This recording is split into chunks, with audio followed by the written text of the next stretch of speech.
Please consider supporting us by clicking on the like and subscribe buttons. Your support will be greatly appreciated. Abolitionism in America. In the early 19th century, especially after the War of 1812-15, a market revolution and transportation revolution increasingly transformed American society. Improved roads, and especially canals, opened up markets and profits that were beyond the previous dreams of many enterprising farmers, skilled artisans, and manufacturers. But the rapid economic growth and urbanization of the 1820s devastated many other Americans who could no longer hold their own against more efficient and productive competitors.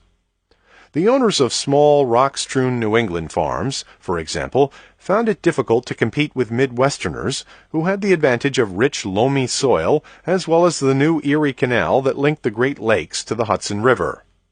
In the eyes of many religious leaders, faced with geographic mobility and the breakup of traditional communities, it appeared that the United States had become increasingly dominated by materialism and greed. For the clergy in New England and upstate New York, faced with the westward exodus of former parishioners and with the final disestablishment of congregational churches in Connecticut, 1818, and Massachusetts, 1832, where there had still been no separation of church and state, it appeared that only a revival of Christianity could save America from a spirit of selfishness, materialism, and the pursuit of luxury. Only religious revivals could prevent society from unraveling into warring local interests and factions, degenerating into a Hobbesian-like state of nature where the life of man would be solitary, poor, nasty, brutish, and short. Thus, religious revivals were seen as the essential instrument for creating a righteous society capable of fulfilling America's high ideals. As spectacular religious revivals established enclaves of piety in the midst of a so-called unregenerate society, the question arose how to translate an individual's momentary repentance and religious commitment into a just and righteous society. While this Second Great Awakening was partly a reaction to the dramatic and unsettling economic and social changes of the 1820s, the evangelical churches and revivalists were also addressing fundamental questions about the meaning of human life, justice, and the human ability to rise above sin. This last issue of overcoming the inclination to sin acquired a special urgency by 1830 because of a new American Protestant emphasis on human ability and freedom. For many Congregationalists, Baptists, and Methodists, it was not only within the power of the individual to achieve sanctification, that is, a total transformation of moral character, but it was within the power of the American nation to establish a new golden age, a new Eden or New Jerusalem on earth. Here we see a striking amalgamation of secular and spiritual aspirations, a sacralization of time and of ethical questions like alcohol abuse and slaveholding. The extremely high expectations of superstar revivalists like Charles Grandison Finney generated a new sensitivity to the fatal discrepancies between American ideals and American practice. This audiobook is continued at this point on the other side of this cassette. Inhuman Bondage, The Rise and Fall of Slavery in the New World, by David Bryan Davis, continued, Cassette 9, Side 2. Of course, it was in the very nature of evangelical Christianity to dwell on collective shortcomings, usually for the purpose of dramatizing the living possibilities for progress. America had a long tradition, going back to the 17th century, of so-called Jeremiad sermons cast in the uncompromising language of the biblical prophet Jeremiah, designed to show that the nation was going to hell, that the younger generation was betraying the noble heritage of the founders, that the very tissues of society were rotting from the spread of malignant sin. By the early 19th century, however, one sees a tendency to portray sin less as an abstract metaphysical evil shared by all, and more as a particular mode of behavior. Thus, Lyman Beecher, the son of a blacksmith, and the father of Harriet Beecher Stowe and Henry Ward Beecher, and for a time the most prominent religious leader in America, denounced dueling in 1806 as the great national sin. With the exception of a small section of the Union, New England, the whole land is defiled with blood. We are murderers, a nation of murderers, while we tolerate and reward the perpetrators of the crime." By 1825, Beecher found sin exemplified in another kind of behavior. "Intemperance is the sin of our land, and with our boundless prosperity is coming in upon us like a flood. And if anything shall defeat the hopes of the world which hang upon our experiment in civil liberty, it is that river of fire, alcohol, which is rolling through the land, destroying the vital air and extending around an atmosphere of death." The so-called temperance movement, in reality, demanded the end of drinking all alcoholic beverages except wine, which Jesus had drunk, and eventually condemned even that. It became the most popular of all pre-Civil War reforms, in part because alcoholism had in fact become a major and widespread national problem. The young abolitionists who began to emerge in the early 1830s had diverse backgrounds and temperaments, but almost all of them perceived Negro slavery as the great national sin, in much the way that Beecher had perceived dueling, intemperance, and Sabbath breaking. Theodore Dwight Weld, the passionate son of a Connecticut minister and a convert and close associate of Charles Grandison Finney in upstate New York, personally symbolized the fusion of American revivalism with the British anti-slavery movement. Weld's most intimate friend and religious model was the older Captain Charles Stewart, a visiting British anti-slavery reformer, who worked with Finney's disciples in upstate New York, and then in 1829 returned to England to throw himself into the final battle for slave emancipation. After being exhorted by Stewart to take up the cause in America, Weld shifted from temperance, and especially educational reform, to abolitionism, becoming one of the most fearless and powerful lecturers in the then vast region from Ohio to Vermont. Weld's earlier passion for a movement combining education with physical labor, so that even the elite would learn how to work and sweat along with men from the lower classes, points to the kind of link between anti-slavery and the desire to dignify labor that we examined in Chapter 12. If Weld addressed Charles Grandison Finney, the great revivalist leader, as "my dear father in Christ," Stewart addressed his letters to Weld as "my dearly beloved Theodore," and spoke of being one of your fathers as well as the younger brother of your soul. While Weld was particularly interested in combining education with manual labor and exercise, Stewart begged him from England in 1831 to read some enclosed anti-slavery tracts, and referred to Toussaint Louverture as the Negro Christian hero of St. Domingo. Stewart also emphasized the burning cause for gratitude to God, as in the fact that while we continue guilty of slavery, He can refrain from fairly breaking up the world beneath our feet and dashing us into sudden hell. Early in 1833, Weld declined a request by William Lloyd Garrison to join the board of managers of the New England Anti-Slavery Society, but then went on to eloquently illuminate the meaning of slavery as sin. That no condition of birth, no shade of color, no mere misfortune of circumstances can annul the birthright charter, which God has bequeathed to every being upon whom He has stamped His own image, by making him a free moral agent, and that he who robs his fellow man of this tramples upon right, subverts justice, outrages humanity, and sacrilegiously assumes the prerogative of God. And further, though he who retains by force and refuses to surrender that which was originally obtained by violence or fraud, is joint partner in the original sin, becomes its apologist, and makes it the business of every moment to perpetuate it afresh, however he may lull his conscience by the vain plea of expedience or necessity. Weld's letter, in which he also declines to join the Garrisonians and tactfully intimates some doubts about Garrison's vilifying and off-putting rhetoric, sums up the ethical imperative that united abolitionists. This imperative undercuts Southerners' excuses that they had simply inherited an institution that had been forced upon their ancestors. The abolitionist position conveyed three fundamental convictions. 1. That since all men and women have the ability to do that which is right and just, they are therefore morally accountable for their actions. 2. that the intolerable evils of society are those that degrade the image of God in man, stunting or corrupting the individual's capacities for dignity, self-control, and self-respect. 3.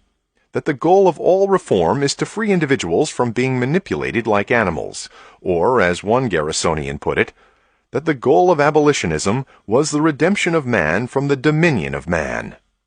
Since American slaveholders had long taken advantage of the moral privilege of dissociating themselves from the African slave trade because of the natural increase of the American slave population, Weld skillfully linked the violent holding of a slave with the original violence of enslavement in Africa.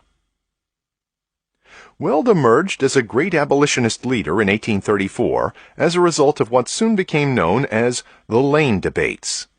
His activities in the Manual Labor Society, striving to dignify labor and eliminate the chasm between rich and poor, led him to select Lane Theological Seminary near Cincinnati as the training site where evangelical goals could be put into action. After persuading Lyman Beecher to accept the presidency of Lane, Weld led 24 converts from the Oneida region in New York to join 16 other students, some from the Deep South. After struggling with a national cholera epidemic in 1832-33, Weld brought on 18 days of intense debate over the issue of immediately emancipating all slaves. Since the arguments converted several Southerners, Henry R. Stanton concluded that Southern minds trained and educated amidst all the prejudices of a slaveholding community can, with the blessing of God, be reached and influenced by facts and arguments as easy as any other class of our citizens. Yet the Executive Committee of Trustees, like many whites in Cincinnati, was infuriated by this development, and also by the Lane students' interaction with free blacks in the city. When the trustees sought to suppress free speech, and even dismissed Weld's only ally on the faculty, the Lane students left the seminary, some of them moving to the newly established Oberlin College, others joining Weld as abolitionist agents. At times, one can see a strong self-interested, though not selfish motive behind this structuring of reform goals. By the same token, even the most altruistic Christian would be self-interested enough to hope to end up in heaven. Thus, Wendell Phillips, a New England aristocrat who was converted by the revival and who became the most eloquent and powerful of white abolitionist orators, illuminated abolitionist motives in two quite separate statements that become more meaningful when brought together. None know what it is to live till they redeem life from its seeming monotony by laying it a sacrifice on the altar of some great cause. Slavery, by the necessity of its abolition, has saved the freedom of the white race from being melted in luxury or buried beneath the gold of its own success. If these statements are taken out of their religious context and viewed cynically, Phillips is almost saying that white Americans were fortunate that hundreds of thousands of Africans were brought as slaves to North America, since they then provided reformers with a glorious cause for overcoming materialism and redeeming their own white souls. But a similar statement could be made concerning any struggle against an evil that believers in a monotheistic and omnipotent God would interpret as being designed, like the bondage of the ancient Hebrews in Egypt, for a higher purpose. Clearly, Phillips wanted to say that the existence of a hideous evil like racial slavery presented a spiritual and transcendent challenge to privileged whites. It seems fairer to conclude that most abolitionists and other radical reformers yearned to merge themselves in a righteous crusade that they saw as a prerequisite to the liberty of both blacks and whites. Hence, they felt that they must shock and awaken people, lifting a curtain to reveal that a concrete social evil had deluded them into a false sense of security, when at any moment, as Charles Stewart puts it, God's sense of justice should be dashing us into sudden hell. This mentality stood in sharp contrast to the laissez-faire free market ideology, which asserts that social progress is guaranteed by allowing each individual to pursue happiness in his or her own way. The laissez-faire ideology also assumes that self-fulfillment is ensured by the free exercise of individual self-interest, but many abolitionists came to recognize, quite accurately, that the slave system was a product of individual self-interest operating at a global level. Given the deeply rooted racism in the United States, along with the North's own heritage of black slavery and continuing vital ties with the South, American abolitionists face far more daunting barriers than their brother and sister abolitionists in Britain. On the other hand, they drew on a far more radical, millenarian upsurge of reform.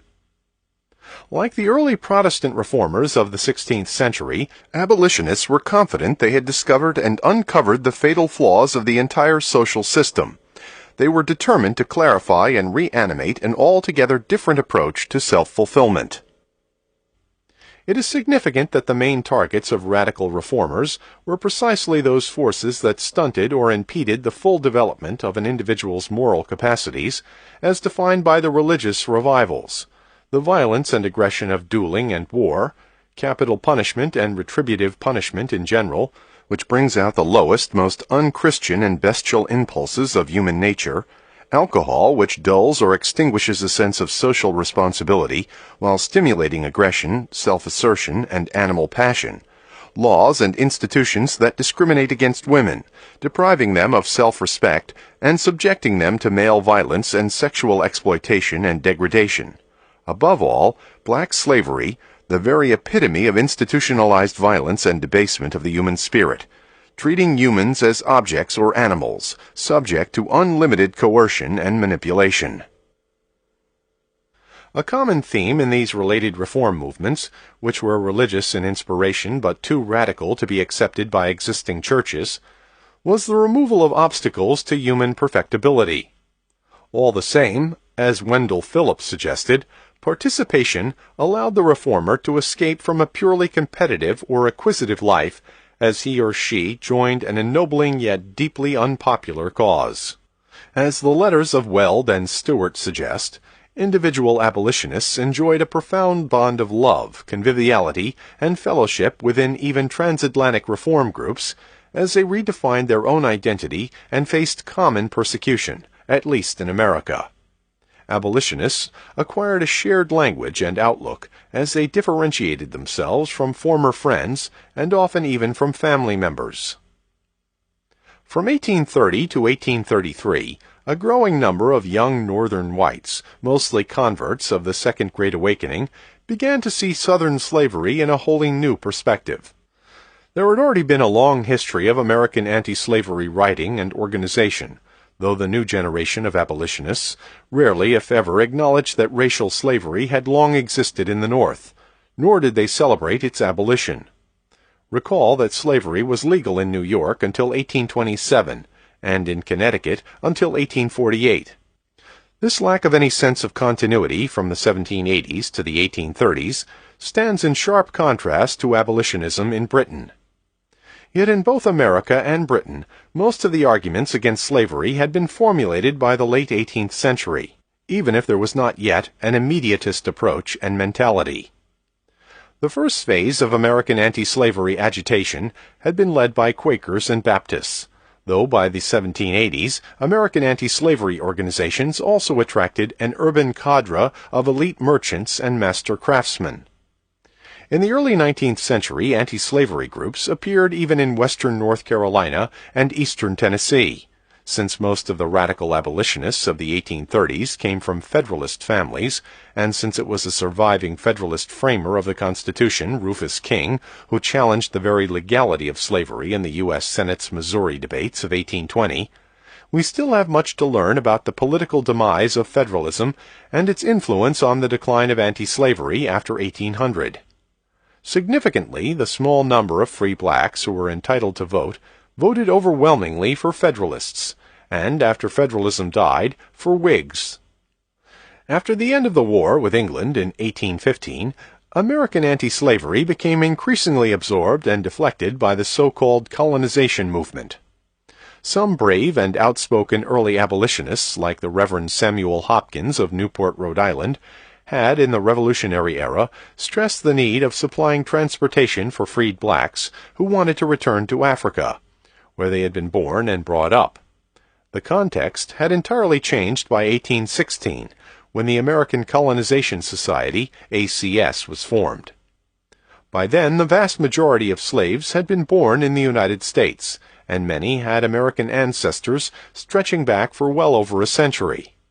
Yet in the aftermath of the Haitian Revolution and the Gabriel slave conspiracy in Virginia, even whites who were genuinely abolitionist saw the colonization of freed slaves as the safe and sane approach to the problems of slavery and racial prejudice. The ACS immediately attracted a highly respectable leadership, including clergy, philanthropists, and young statesmen like Henry Clay. Indeed, from Jefferson to Lincoln, most of the major political leaders, except for Southerners like John C. Calhoun, who defended slavery as a positive good, supported the basic concept of colonization. "We must save the Negro," as one missionary put it, "or the Negro will ruin us." Here is the basic argument put forth by the colonizationists. Racial prejudice and racial differences were simply too strong in the United States for whites and blacks to live together as equals. Contrary to the utopian hopes of abolitionists like Garrison, colonizationists correctly predicted that racism would not quickly evaporate after the nation abolished slavery. Drawing on the dismal plight of free blacks in the North, who were mostly denied education and respectable jobs, colonizationists predicted that this caste-like or even untouchable situation might last for well over a century, particularly in view of the new and rising tide of virulent racial prejudice among immigrants and the working classes of the North. Presumably because free blacks were deprived of educational and employment opportunities and were living in poverty and degradation, it was incorrectly assumed by many authorities, as we noted in Chapter 7, that free blacks committed a highly disproportionate number of violent crimes.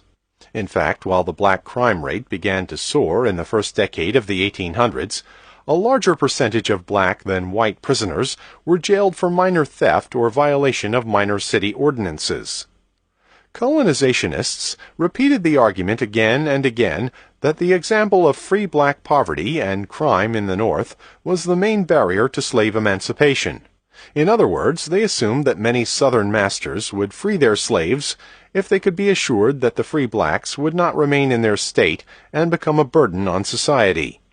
There appeared to be no possibility of free blacks becoming self-supporting, productive citizens unless they were allowed high-quality education and were hired in non-menial employments. Yet this would mean social equality and integration, which white Americans were clearly unwilling to accept. Therefore, since the ACS wanted to deny any accusation of forcible deportation, the first step would be to found in Africa a highly attractive refuge for free American blacks. Once a beginning was made, so went the theory, emigration would prove to be as feasible and desirable as in the 17th century planting of Plymouth and Massachusetts Bay colonies. Thousands of free blacks would eagerly join in the exodus, in order to escape the admittedly intolerable conditions in America, as well as the hopeless future for their children and descendants. Of course, it would make no sense to transport blacks to regions of Africa where they would likely be re-enslaved and then sent to Cuba or Brazil. But according to the optimistic scenario of the ACS, settlers in Liberia, which was founded in 1822, would prove that blacks were capable of high civilization and self-government, once they were freed from America's racial discrimination. A flourishing Liberia would induce more slaveholders to manumit their slaves, or state governments to compensate slaveholders, since the ACS assumed there was a broad national consensus that both the institution of slavery and the presence of the Negro race were detrimental to the nation's long-term interest. The more religious backers also promoted the vision of America's Christianized blacks spreading the gospel and Christian civilization throughout Africa. It is crucial to add that everything depended on one underlying premise: massive federal aid to the colonization cause from the profitable sale of the public's vast western lands. This was the official ACS line of argument, which repressed the crucial economic role of slavery in the nation's economy, as well as the African Americans' contributions to the very meaning and existence of America. But like a political party, the ACS represented many diverse motives and interests. Many colonizationalist leaders, especially in the North, were sincere opponents of slavery, who abhorred the growing racism of the northern masses, and saw colonization as the only realistic means for preventing either civil war or racial war in the North, and for inducing Southern planters to free their slaves. In the South, however, the ACS was either advertised as a strong buttress for the slave system, as it removed the subversive population of free blacks, or attacked as a Yankee Trojan horse, which would eventually lead to the end of the slave system. Though Paul Cuffey, a black sea captain and shipowner, had been an early pioneer in the colonization cause, most free blacks saw the scheme as an insult to their own identity as Americans, and to the untold sacrifices of their ancestors, who had played a major part in building America. By the end of 1816, when the ACS was formed, the foundations of African American culture were well established in Philadelphia, New York, and even small cities like New Haven. We thus come to a crucial turning point in American anti-slavery history, with the Free Black Initiative and organization exposing both the intended and unintended racism of the ACS and pointing out how such racism supported the entire slave regime.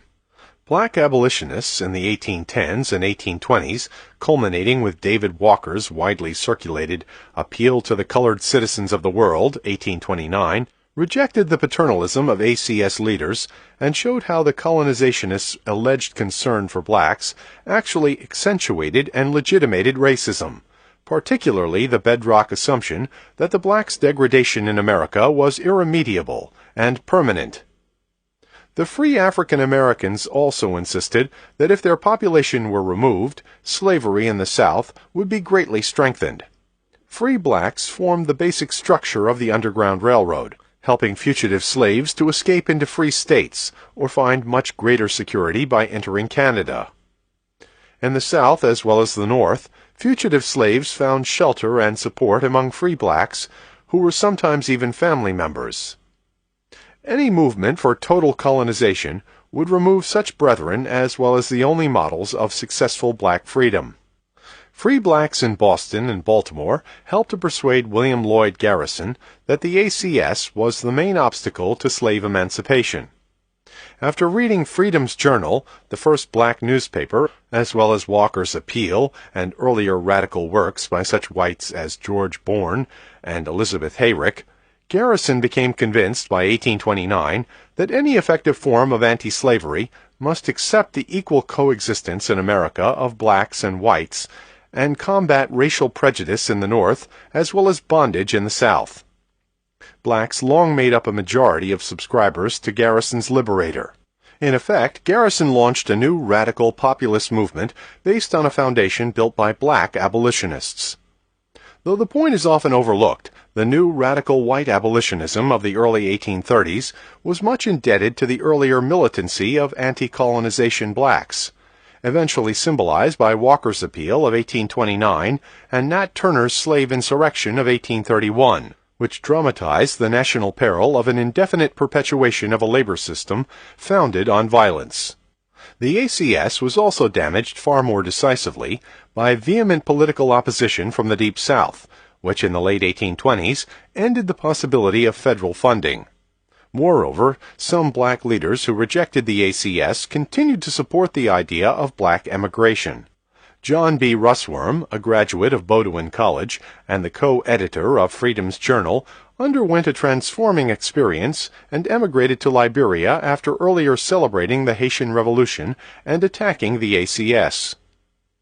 From the outset, however, black abolitionists worked closely with the new anti-slavery societies in New England and New York, including the American Anti-Slavery Society, formed in Philadelphia in late 1833, which included black members, and pledged itself to work toward ending slavery immediately and gaining rights and privileges for free blacks.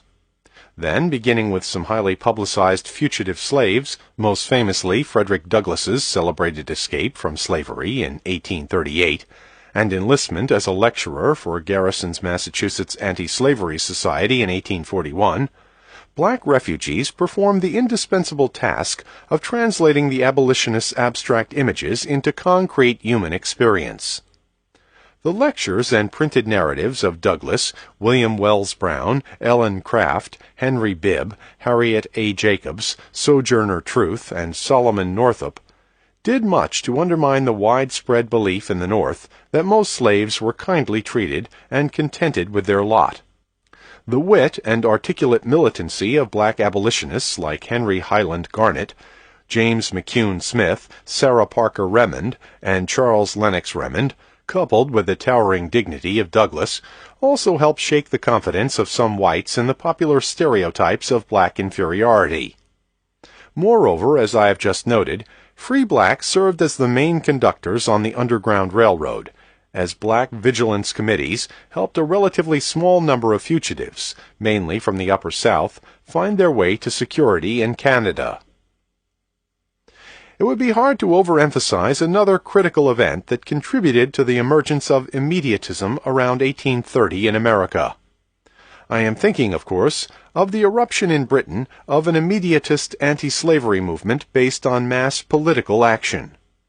We have already discussed the unprecedented mobilization of English and Scottish public opinion, the hundreds of thousands and then nearly 1.5 million of petition signers, including women, the interrogation of political candidates, and the vast outpouring of abolitionist literature. While American politicians exploited a continuing tradition of Anglophobia, American liberals, who prided themselves on their defense of freedom and human rights, were suddenly faced with the fact that the monarchic, aristocratic mother country, long blamed for forcing slavery on the South, had taken the lead in liberating some 800,000 colonial slaves. However, in contrast to Britain, slave emancipation in America was inextricably tied to the explosive issue of racial equality after some 2 centuries of dehumanizing treatment of the descendants of Africans, who were legally prohibited, for example, from being taught to read and write. Even former slaves like Frederick Douglass, who happened to be extremely literate, carried the burden in the North of proving they were capable of freedom. The black abolitionist movement became almost obsessed with symbols of cultural uplift and elevation, presenting to whites examples of sober, genteel, self-disciplined, and civilized Negroes.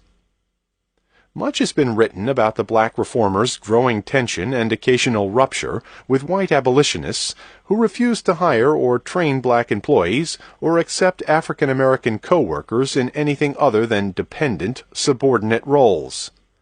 Since this point has been so strongly emphasized in many studies, we should also take notice of the sources of black and white abolitionists who worked together, traveled together, and jointly shared the rage of white mobs and the infamy, stigma, and opprobrium heaped upon them by a self-righteously racist society.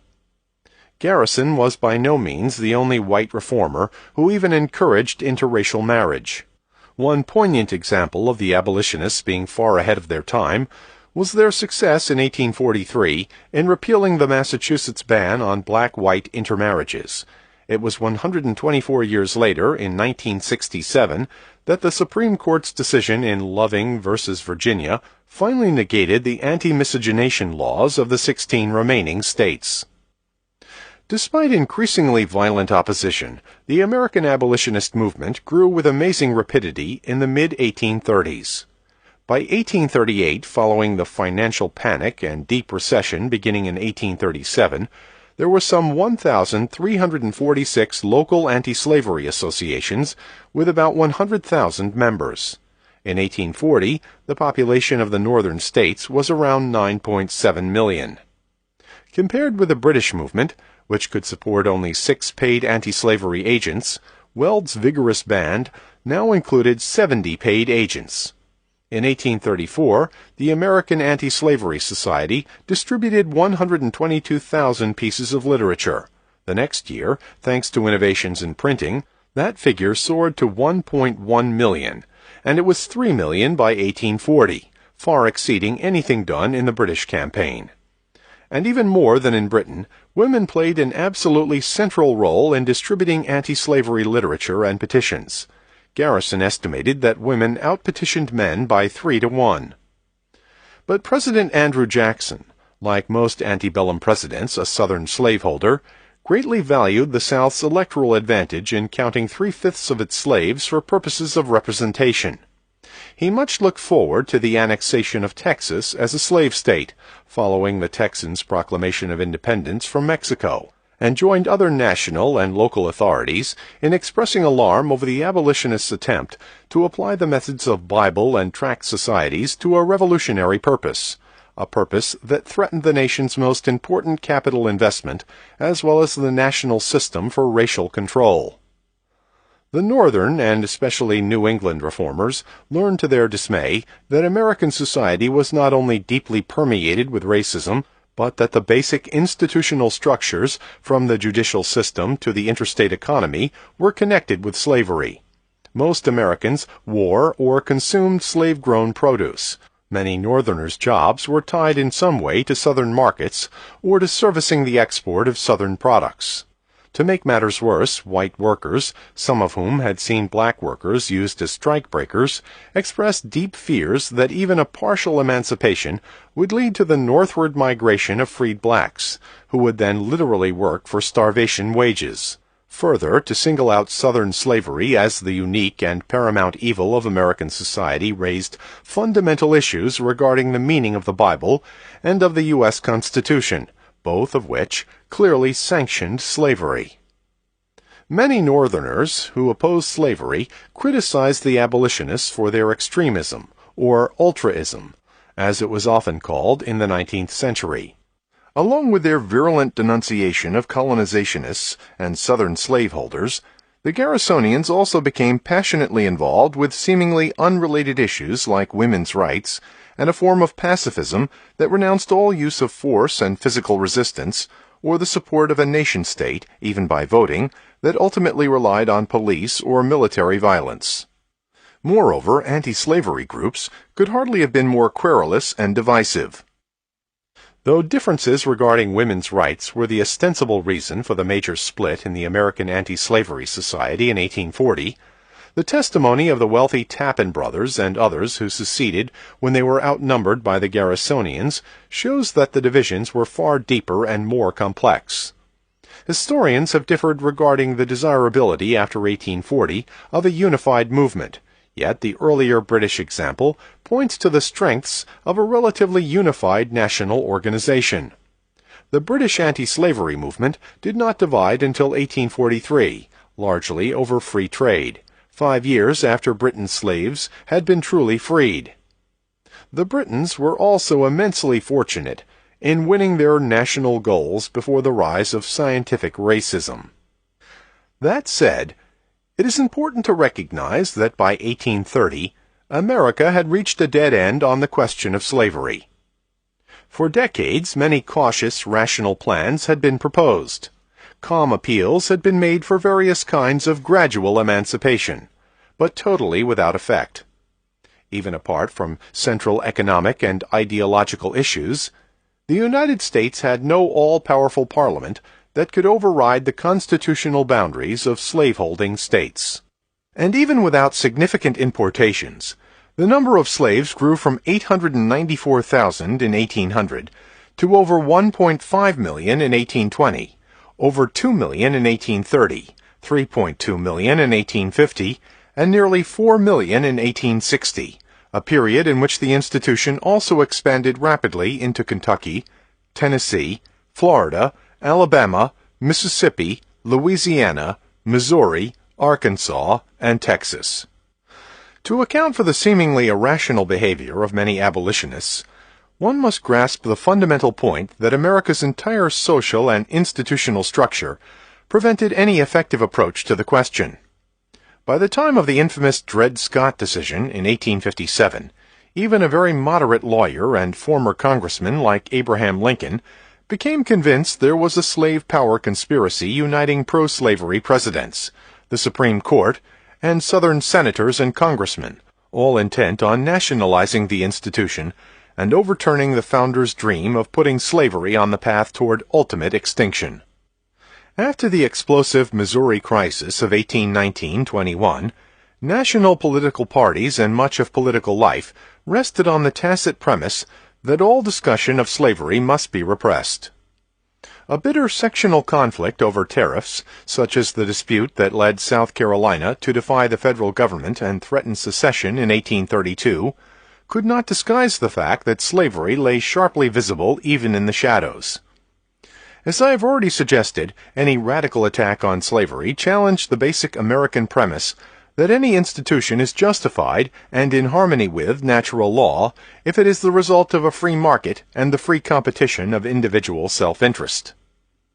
Southern slavery appeared to be a natural labor system in the sense that it was the product of a free market economy, cushioned by the paternalism of Southern planters, whose duties to treat their slaves well were spelled out in state laws. On the other hand, the great religious revivals had been a powerful reaction against the primacy of self-interest, that is, against the doctrine that mankind is governed only by impulses to seek pleasure and avoid pain. Revivals nourished the desire to find and express an authentic self, mirroring the image of God. For abolitionists, like other Christian reformers, America's high mission could be fulfilled only by rejecting all compromises with sin. The abolitionists assumed, in a way that must have repelled small numbers of potential Jewish supporters, that America was a genuinely Christian nation, which, despite its sins and backsliding, could achieve a new and higher unity and brotherhood. Following the pattern of revivals, abolitionists believed that individual conversions to an immediatist, anti-slavery perspective would bring a genuine and thoroughgoing change of heart. For Gerrit Smith, the extremely wealthy abolitionist leader who distributed many farms to free blacks in upstate New York, it was essential for whites to develop a black heart, in the sense of seeing the world through Negro eyes. Smith, who was eventually elected to Congress, also insisted that the same moral standards should be applied to government that applied to all human individuals. Smith forged extremely close bonds with black leaders, and saw the abolition of slavery and the achievement of racial equality as the only way of regenerating American society and producing a unity based on something higher than self-interest and compromise. But when abolitionists violated the understood agreement of silence on slavery, their opponents built a virtual iron curtain around the South. The fruitless, though remarkable debate over slavery in the Virginia legislature, following Nat Turner's Rebellion of 1831, would soon be inconceivable in any Southern state.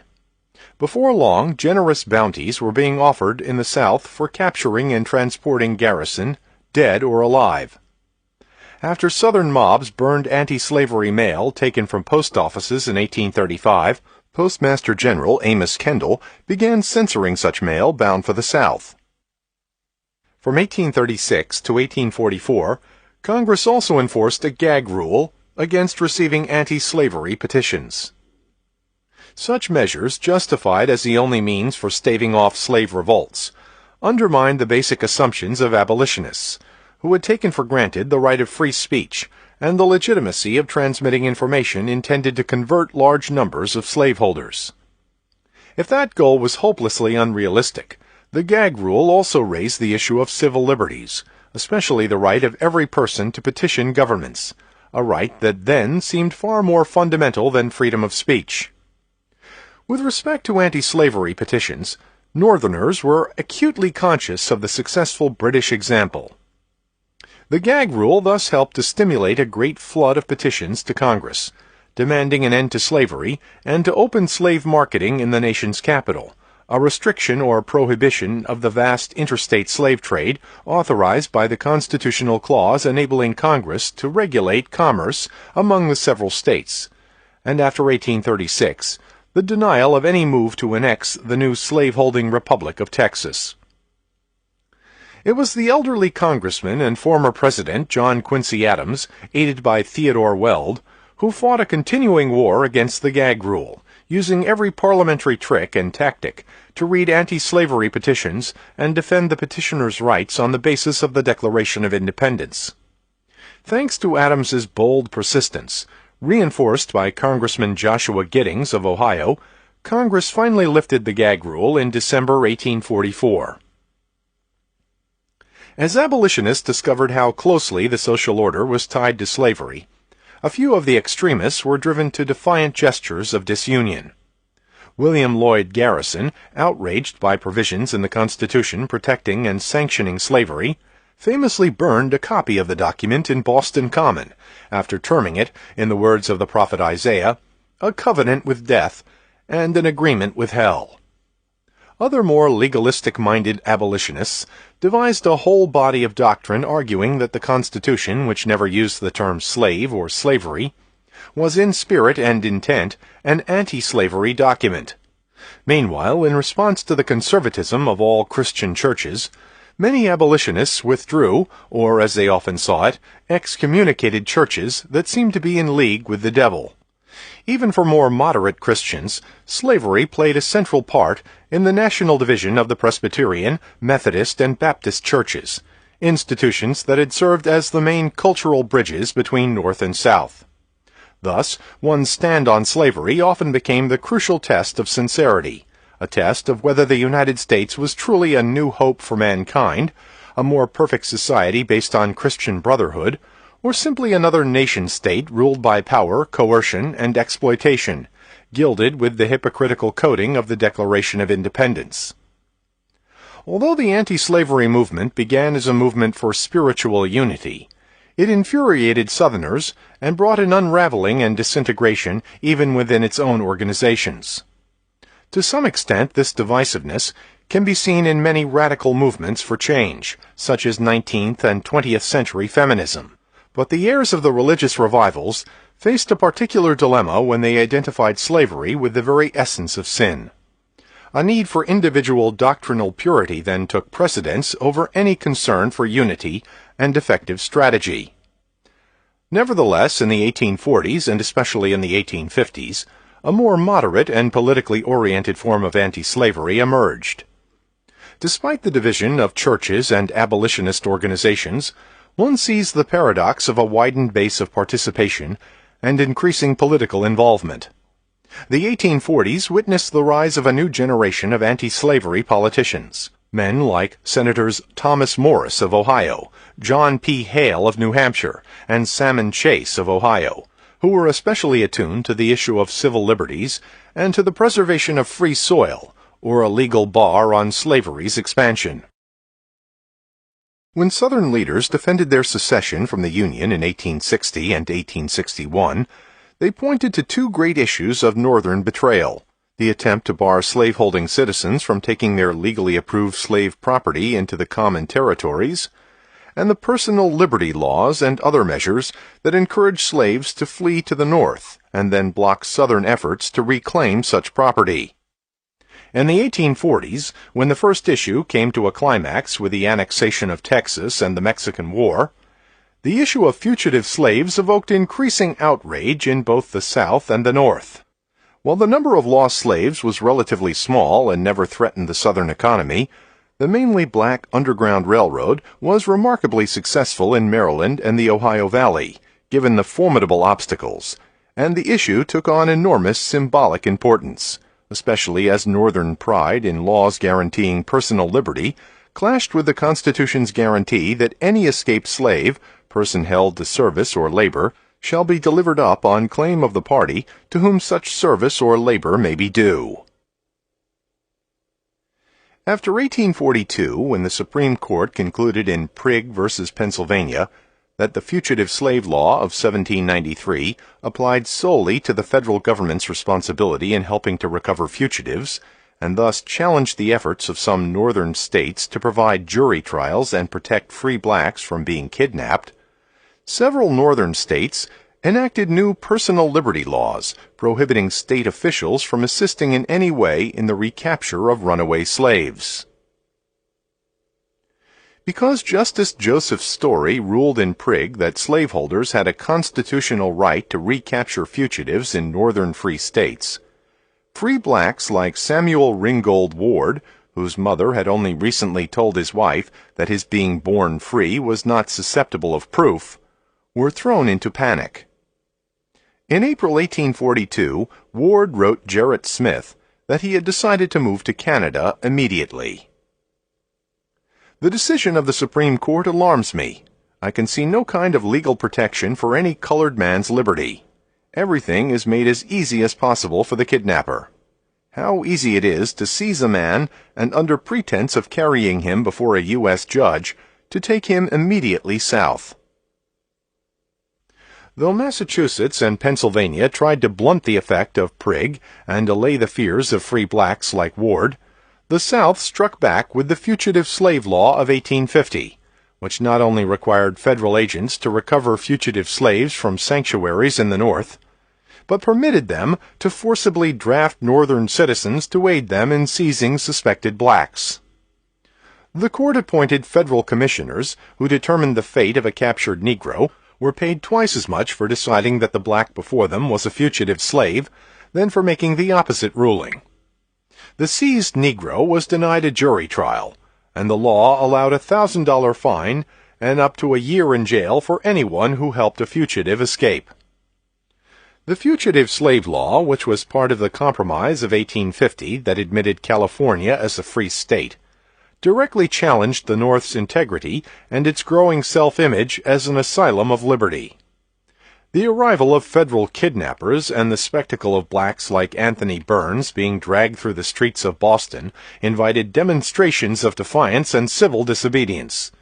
It probably cost as much as $100,000 and took over 15,000 soldiers to escort Burns through an angry Boston mob of perhaps 50,000 people to a U.S. revenue cutter that took him back to Virginia. The increasing Northern outrage over such events gave an enormous boost to abolitionists of all kinds. In 1854, for example, the Massachusetts Anti-Slavery Society held a huge 4th of July rally at which Garrison, Sojourner Truth, Wendell Phillips, Lucy Stone, and even the great writer Henry David Thoreau addressed the crowd. Garrison, who attacked the church in the South as a cage of unclean birds and the synagogue of Satan, now burned a copy of the Fugitive Slave Law along with the U.S. Constitution. There were some hisses along with shouts of approval. It was the issue of fugitives that Harriet Beecher Stowe was able to dramatize in the most influential and widely read of all anti-slavery works, and of all American novels, Uncle Tom's Cabin. By the later 1850s, a growing number of former pacifist non-resistants called for a slave uprising or predicted a prolonged conflict that must end at last either in complete submission to the slave power or in scenes of blood at the very mention of which we might tremble. In 1859, Wendell Phillips could apparently place his hopes only in the long-term future, but he rejoiced that every 5 minutes gives birth to a black baby. For in its infant wail I recognize the voice which shall yet shout the war cry of insurrection. Its baby hand will one day hold the dagger which shall reach the master's heart. Abolitionists increasingly accepted or advocated violence as they adopted a prophetic biblical rhetoric, often predicting some kind of cataclysm that would be necessary to exterminate slavery and bring a oneness to mankind. As they demonized the slaveholder or cotton planter as a symbol of unlimited power and exploitation, a disciple of Mammon, Southern slavery came to stand for all the accentuated evils of a commercial society. The undifferentiated units of labor in plantation gangs, the uprooting from native soil, the sexual exploitation and lascivious breeding of a labor force, the destruction of families through the separate sale of spouses and children. In many ways, slavery symbolized an economy where individuals had become merely cogs in a dehumanizing machine, cut off from meaningful human relations, subjected to a rationale directed solely to the goals of profit, power, and sexual conquest. Thus, by condemning and fighting slavery, reformers affirmed the promise of America as something more than the triumph of collective self-interest. If abolitionists were always a small minority in the North, the slavery controversy took on the moral fervor and aspirations of the earlier revivals. As Julia Ward Howe phrased it, "As he died to make men holy, let us die to make men free." By the early years of the Civil War, many Northerners were coming to see the abolition of slavery as the only hope of purging the land of a deadly legacy of selfishness and injustice. It was no revivalist who finally condensed the revival's message on slavery into a few unforgettable words. If we shall suppose, Lincoln said in his famous second inaugural address, that American slavery is one of those offenses which, in the providence of God, must needs come, but which, having continued through his appointed time, he now wills to remove, and that he gives to both North and South this terrible war, as the woe due to those by whom the offense came. Shall we discern therein any departure from those divine attributes which the believers in a living God always ascribe to him? Fondly do we hope, fervently do we pray, that this mighty scourge of war may speedily pass away. Yet if God wills that it continue, until all the wealth piled up by the bondsman's 250 years of unrequited toil shall be sunk, and until every drop of blood drawn with the lash shall be paid by another drawn with the sword, as was said 3,000 years ago, so still it must be said, the judgments of the Lord are true and righteous altogether. Please consider supporting us by clicking on the like and subscribe buttons. Your support will be greatly appreciated.